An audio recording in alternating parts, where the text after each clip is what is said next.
What's up guys, and welcome to the channel. My name is Priscilla. I am a Nigerian fashion designer based in London, and in this video I'm going to be showing you how to draft the pattern for a balloon sleeve peplum blouse. So the style of this video really is the balloon sleeve, which is something that you create by slashing and spreading a basic sleeve to add more volume into like a normal flat sleeve. So you could either put elastic at the hem or put like a drawstring just to ruche everything in to create that balloon silhouette on the sleeve. So I'm also going to be showing you how to make the front, the back panel, and just touch a little bit on the peplum.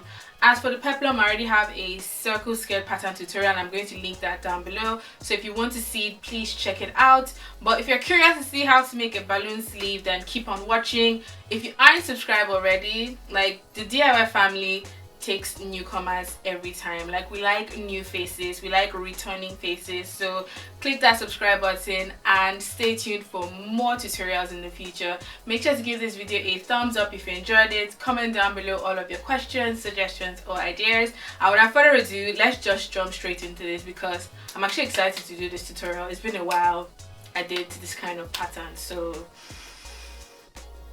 very excited for this.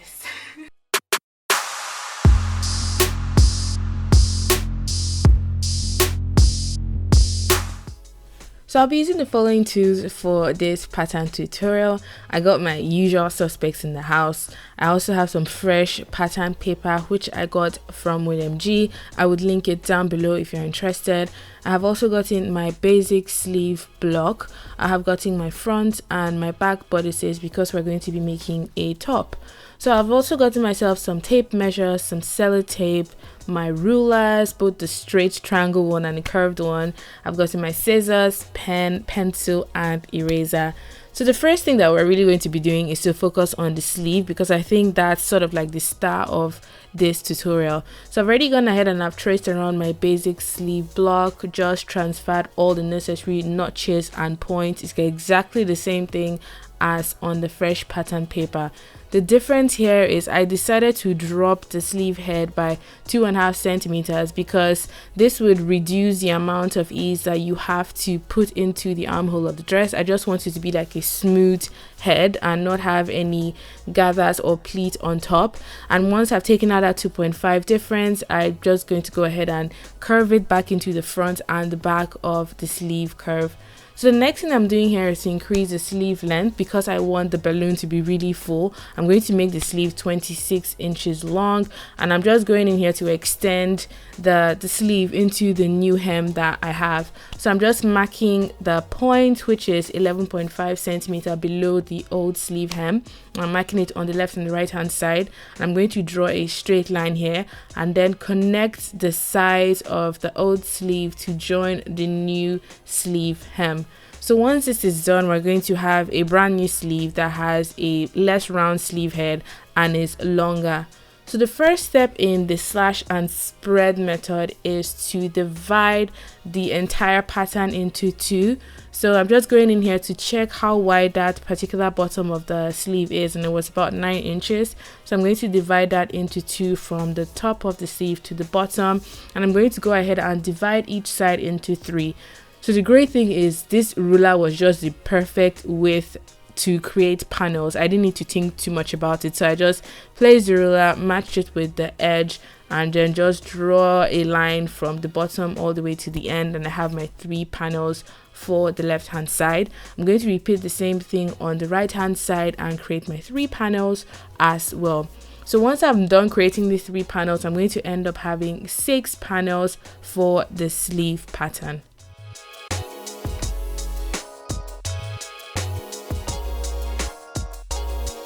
So I'm going to go in and cut out my pattern, making sure I cut along the new sleeve head that I've created, which is the less rounded curve. I'm going to cut around the armhole, around the side, and because the pattern I traced from already had a seam allowance, I don't need to think about adding seam allowance to this pattern here. So I'm just going ahead to finish off cutting of the bottom of the sleeve, and I'm going to number my panels 1 to 6. This step would ensure that you don't place the wrong panels when it's time to actually, put them out on new pattern paper. So I'm going in here to cut open my panels. So I'm cutting along the line, and when I get to the edge, I stop about 0.5 centimeters before the edge. You want to try to cut as close to that edge as possible, because it will be easier to spread the panels apart if it's really close to the edge. If it's not as close to the edge, you find that it will start to like pucker and gather. It will not really look flat when it's time to spread it out on fresh pattern paper. So these are my 6 panels cut out and spread. I'm just going to go ahead and layer them on top of fresh pattern paper, as you can see here, because the aim is to spread out this old or this sort of longer sleeve that I have done and add more volume to the sleeve. So I'm just going ahead to start from the first panel, because it's similar to what I did for my box pleated skirt. You just start from one side and work your way to the other side. So I'm taping down the edge of panel 1, as you can see here, to ensure that it doesn't move when it's time for me to spread the other panel next to it. So I'm going ahead to tape the other side, which is the left hand side, on the inside, just adding a few tapes, and I'm taping also around the sleeve head to ensure that it doesn't move around. So the thing that I want to really emphasize here is you have to spread each panel separately, and I decided to work with 5 inches. So I like to mark where I want my sort of spread to stop, put down some weight to prevent the pattern from moving, and then go ahead and add tape to secure it in place. So the first thing I'm doing here is just to secure the top, and then go ahead to secure the sides, the left and the right hand side of panel 2, as you can see here, and that way you've automatically added 5 inches in between panel 1 and panel 2. So the basic gist of this is, once you've secured the left, right, top and bottom, you're going to repeat the same process for panel 3, panel 4, 5 and 6.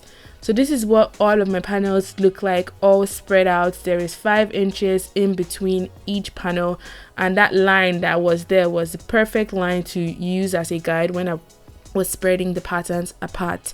So now that I've taped down everything and I'm happy with my sleeve pattern, I'm going to go ahead and connect them together using a curved line. You want to ensure you use a curved line so the hem of the sleeve is nice and sort of rounded out when it's time to cut it off. So I'm just going ahead to connect all of the panels, panel 1, 2, 3, 4, 5 and 6, so I have one continuous sleeve hem from the beginning to the end. So I've gone ahead and I've added 1 centimeter hem allowance to the bottom of the sleeve, and I'm just adding my annotations. You need to cut 2, 1 for the left and the right hand side. I'm also adding a straight grain line because that's sort of how I want to cut the sleeve on fabric. So this is what the pattern looks like right now, and because the original pattern I started with had a seam allowance around the sleeve head and around the side, I don't need to add seam allowance on the side of this particular pattern here. It already has it in there. So I've already measured around, I've taped down all the necessary points, because when it's time to actually make the front and the back panel of the blouse, you kind of need to have a similar width for the sleeve head to fit into the arm curve of your bodice or of your blouse. So I'm just going in here to cut out my sleeve, cutting out the bottom, the sides, as well as the top, as well as transfer my notches, because those notches would save my life when it's time to actually stitch this sleeve together. So this is the main thing of this pattern tutorial, and it's something that I have not done before. This is another cool way to do the slash and spread method and add volume to pattern. So I'm just going in here to double check that the size seams actually match, and as you can see, the sleeve that was narrow at the beginning is much wider now. So if you put an elastic at that hem, automatically it's going to have volume in the middle of the sleeve. Moving on to the front of the blouse, I'm going to go ahead and trace around my front bodice as well as transfer my notches. So once I'm done marking all of the corners, I'm going to transfer my dart because I want the blouse to have a fitted finish around sort of the front and the back. And the method that I use is just to use a pin to puncture through the dart points and then mark those points with my pen and then connect these lines together to create the actual pattern.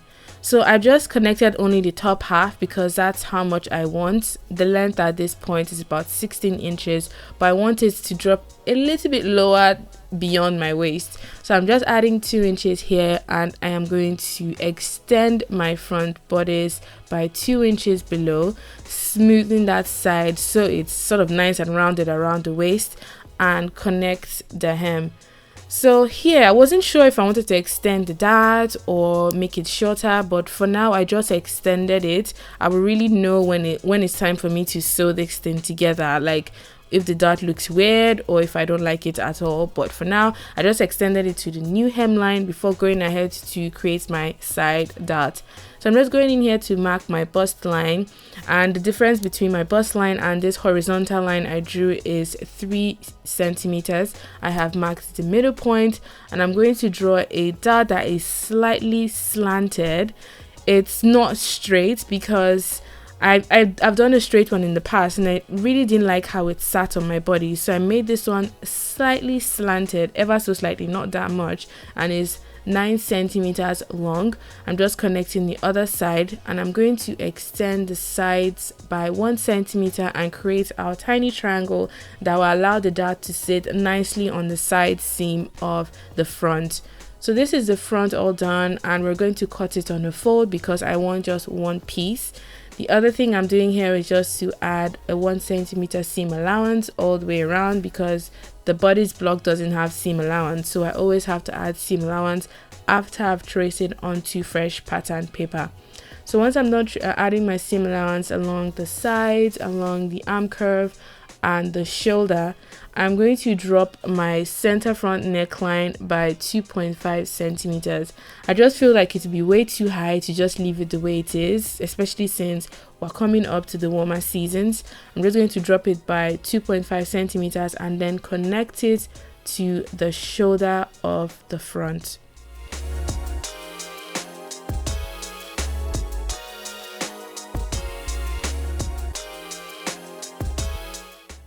So I'm going to go ahead and add a 1 centimeter seam allowance around the front because I am going to be fixing a facing around the neckline of the front and the back.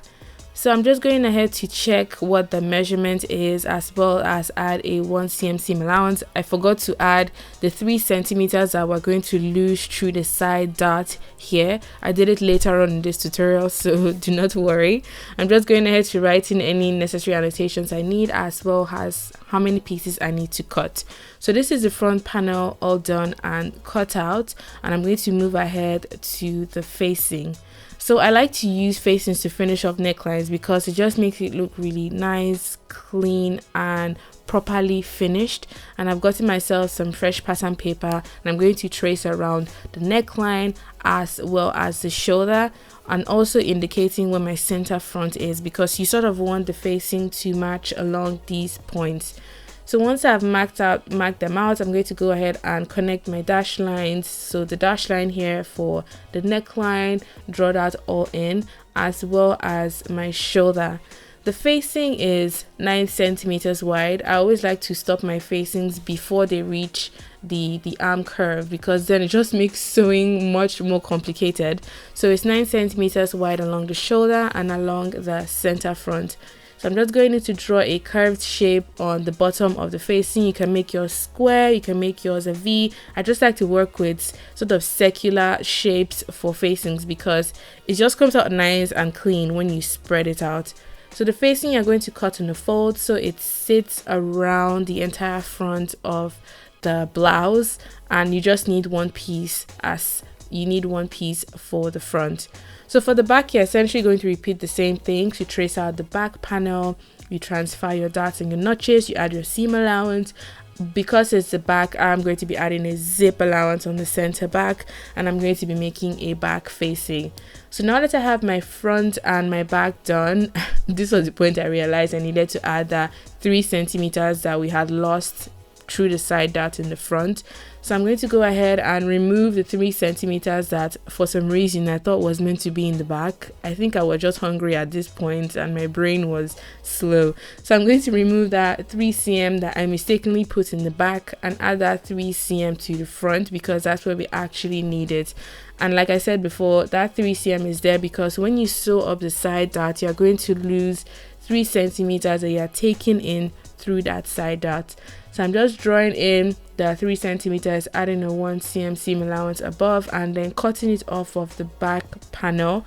And then I'm going to take this piece, instead of taping fresh pattern paper to the front, I'm just going to take this piece and attach it onto my front. So now they're the same length, but by the time I add that 3 centimeters removed from the back, the front is going to become longer, which is what I actually want. So I'm just using sellotape to add the 3 centimeter hem extension to the front panel and then cut out the zip allowance that the back normally would have. So I'm just going in to shape out the new extension I added so the side seam is nice, curved and even. So now that I'm happy with my front, I've added my 3 cm extension. It looks relatively good at this point. I'm going to go ahead to make my peplum. So the peplum I'm going for here is really the same thing to my circle skirt pattern. I'm going to link that down below if you haven't seen it, but here I'm just doing a sort of quick illustration for those of you that haven't seen my circle skirt pattern. And to calculate the radius you need, you use the circumference of a circle calculation, and for mine it was 5 inches. To get your own radius, you just need to change the circumference value to your waist measurement and then go ahead and do the calculation, and whatever R is how much you would drop to create this curve shape that I have here. So like I said, I have a detailed pattern tutorial for this, and this is just fairly rushed and straight to the point because I've already done this in the previous video. So please check that out if you haven't seen it already, and this would make much more sense to you. So I'm going for a peplum that is 9 inches long, and when I actually would sew this together, I would decide if I want to have 2 layers or if I just want to have 1 layer of this particular peplum. As for adding a zip to the peplum that would connect the top to the bottom half of this blouse, when it's time for me to cut, one of these fold sides would have to have a 1 or 2 centimeter zip allowance, so the peplum can actually have a zip that would ensure that it's easy to get in and out of this blouse. So I already linked the detailed pattern tutorial for a full blown circle skirt or a box pleated circle skirt, so please check that out down below, and this would make a lot more sense to you then. So these are all of the patterns all done and finished. I hope you guys enjoyed watching this video. I do plan on making this blouse, so stay tuned for that. The star was really this balloon sleeve, which I've not done in a while, and I thought it would be really fun to make for the spring summer season ahead. So these are all my patterns done, the front, back, as well as their corresponding facings. I also did a mini peplum just to explain it and touch on it a little bit, but this might not be what I actually use for the blouse, so let's see when it's actually time to sew. But still, I hope you guys enjoyed watching. If you did, please give this video a thumbs up, comment all of your suggestions and thoughts down below, and until my next video, have a beautiful Easter weekend, and I'll see you next time. Bye.